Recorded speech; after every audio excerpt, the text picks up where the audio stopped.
Well, hello, everybody. Pastor Mike with you back with Sacred Reset.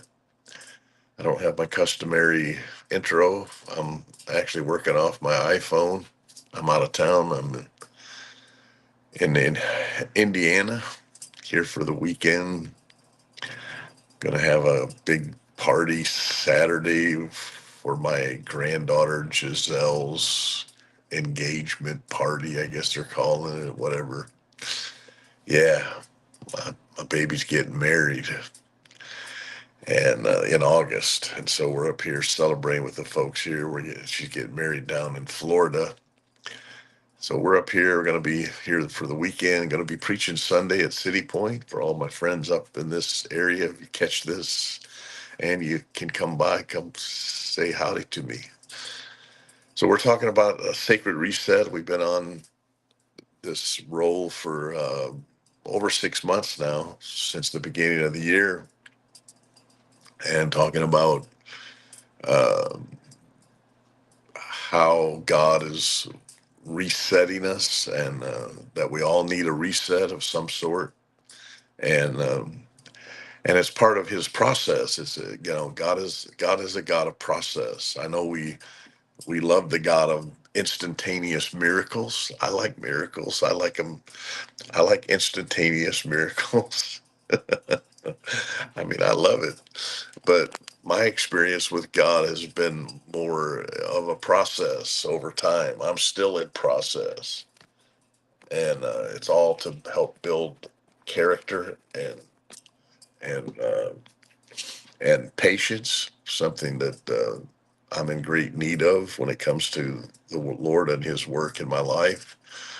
And the surrendering of the process is what we would call pruning. It's how God prunes us. I've been ministering on this in this vein on my Wednesday night Bible studies with the men at Brevard County Jail, out of John 15. I've actually been going over.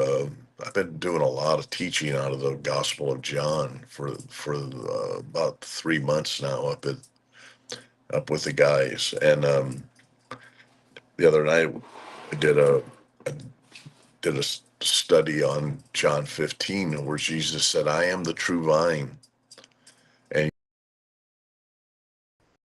the branch, and Father is the husbandman. He owns the vineyard." And many places the Bible likens God's people like a vineyard, Isaiah 5, and other places, where God like transplanted uh, Israel like a vineyard, and then wanted to see fruit, because God wants to see fruit from our lives. And so in order for that to happen, He knows there's got to be careful pruning. There's a lot of things in our lives that have to be cut away. And and when you read John 15, you really see the hand of a compassionate and loving and caring vine dresser, whose ultimate purpose is just to keep us connected to the vine. There's so many ways, and this is again why we need reset. There's so many subtle ways that we get separated from Jesus. No, that doesn't mean we've quit Jesus, or we quit church, or we quit serving God. It's just there's a lot of subtle ways where we find ourselves separated from Jesus. That Jesus is not in the center of our activities, our surrender, our commitment. And so, what God, and usually those are issues that are inward and personal, and character, and habits, and mindsets, and things like that. And so, you know, we go through these prunings. It's what Hebrews talks about in discipline. No discipline seems to be joyous at the time, is what the writer of Hebrews says. But give it time. Stay in there. Remain. That's the main message of John 15, is to remain. Remain in me, Jesus says. Remain in me, or The King James uses the word abide. I like the word remain, because it carries the idea of you have to continue, you have to stay with it, and that's a challenge. It's a challenge for us to stay with it. Some days I'm in it, and some days I'm out of it. Some days I'm doing well, and other days I'm not doing well. And so, in that struggle, the enemy, he's trying to prune us, so to speak, too. In other words, the enemy does cutting, and the vine dresser does cutting, and the cutting can be severe. Like when God cuts you, it can be severe. But the severity is offset by the mercy, because in the end that whatever God's cutting away, and however painful it is, it's all for the purpose of greater fruitfulness. And when you experience greater fruitfulness, there's just nothing like it. That there's no greater joy, no greater satisfaction, no greater release in your spirit than to know that God is producing fruit, and it's God, and it's supernatural, and it's not contrived, it's not man-made. It's not like I gotta be fruitful here, I gotta love, help me to love, I want to kill him, God, help me love him. It's not like that. It's a fruit that flows from the branch, and out into us, and then we produce fruit, more fruit, and much fruit. That's the process. If John 15, you read, he says, my goal is that you produce fruit, and then that you produce more fruit, and then in the loving hands of the vine dresser, you will produce much fruit. And that's the process there. And in the process, um, there can be painful aspects of it. There's times where you seem very barren. Like when God cuts away, I had I spent a bunch of money and planted a fence row of these. I forget what you call them now. But anyway, it's a really pretty Florida, like hedge like, but not a hedge, but it has really nice leafy, and they'll grow 10, 12 feet tall if you don't keep them cut back. And I had my backyard fence. I have a house right behind me, and I have I wanted to have a chain link fence, but I wanted privacy. And so I bought all these plants and hauled them home, and went through all the work of digging holes and planting them and fertilizing them and watering them, and I did that 3 years ago, and man, the things just took off, and they were over 6 feet tall. When I planted them, they weren't even 2 feet tall, and they were just beautiful. But this winter, we had a really cold snap in Florida, well, for Florida. I mean, it got down in the 30s, and we had one particular string of 2 nights where we actually had some frost, and which was like the first I had seen that personally, like around me, since I had moved to Florida. Well, as a result of that frost, all of those all that vegetation, I don't know what they're called, the trees or plants or whatever, but they all died, or it appeared to be dead. And there was no more green leaf. They looked, everything was brown, and the branches were like tender and brittle, and it was ugly, and there's an allegory here, folks. I mean, this can be our lives as we walk along in this, and there's a frost in our lives, or something that comes, and it brings, the enemy's whole will is to try to separate you from the vine, and introduce death. That's what he does: robs, kill, and destroy. And so I was sitting there a few months ago, and I told Terry, I go, I just can't keep looking at these things, and I'm not really a horticulturist. I said, but I wonder if I just cut these all back, and like go like a foot or so off the ground and just cut them all down if they'll come back.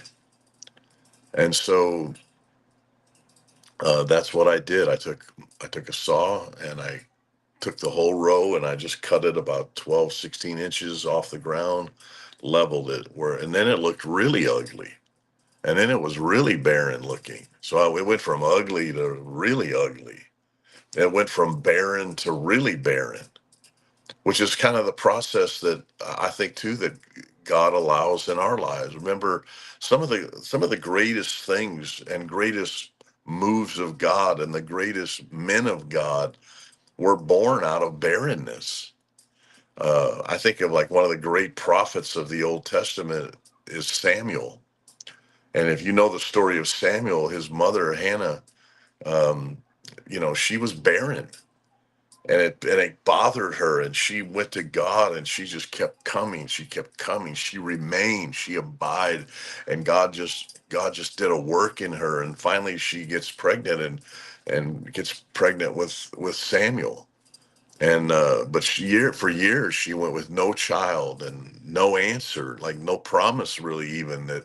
And then there was continued provocation, her Elkanah, I think, was her husband, and his other wife, who was throwing out kids left and right, is taunting her Hannah, and they're provoking her and taking what is a sadness in her, and they're making it even worse. And so what happens, is that in that, though eventually, the story that persistence makes a difference. If you stay with it, if you don't let go, faith may not always be loud. If faith took Hannah into the temple where she wept bitterly before God, got accused of being drunk by Eli and nearly thrown out of the temple, and she said, "I'm not drunk. I'm desperate for fruit. I'm desperate for a child." And that's got to see, that's part of that pruning process, is how it produces the desperation, and the desperation produces the persistence, and the persistence produces faith, and the faith brings out hope, and hope never makes ashamed. It's powerful. And so, we see that barrenness. And listen, I just want to encourage you that today, that if you've, the enemy has severely tried to separate you from Jesus. He'll let hurts, and he'll let people and relationships and experiences, and he'll let anything that he can possibly use be used to try to cut you away from the branch, cut you away from Jesus. And when you find yourself in those barren places, don't give up. Don't think, "Oh my God, it's useless," because no matter how barren it may, barrenness is, it seems so desperately hopeless. And but that's the essence of barrenness. It's like death. When Jesus died, he went into a tomb, and he was absent from the disciples, and they were in despair and grief, but it wasn't hopeless, because with Jesus, there's nothing beyond his resurrection. There's nothing beyond his touch that can reproduce a fruitfulness in your life. Come on now. I'm here to encourage you today that if you've been struggling with barrenness, you feel like I don't know, I just feel like giving up. And I feel like there's many of you that feel that way. You just feel like you feel like giving up. And I want to encourage you today, remain. Jesus said in John 15, remain in me. Just stay with it. Continue. Just keep going. Just keep moving. Keep connected with me, and you'll bring forth fruit. The fruit will come, because the master vine dresser knows how to take dead branches and bring them back to life again. And oh, by the way, I was out the other day cutting my grass in the backyard, and I looked over at those bushes, and I saw sprouts of growth back. I saw little green leaves have shot out of places. Yeah, it's still kind of ugly and it's still kind of barren. But you know what I see? I see signs of life. And you know, when I see you and I see what you've been through and what you're struggling with and what you've had to go through, you know what? Don't despair, because you know what I see? I see signs of life. I see signs of rebirth. I see signs of reset, signs of reformation. Don't give up, folks. Do not give up. And I just want to encourage you today, remain, continue, stay with it, because Jesus is going to bring you back and bring you to the place of much fruit. Bless you. Have a great week. And I'll see you next Friday, Lord willing. Bye bye.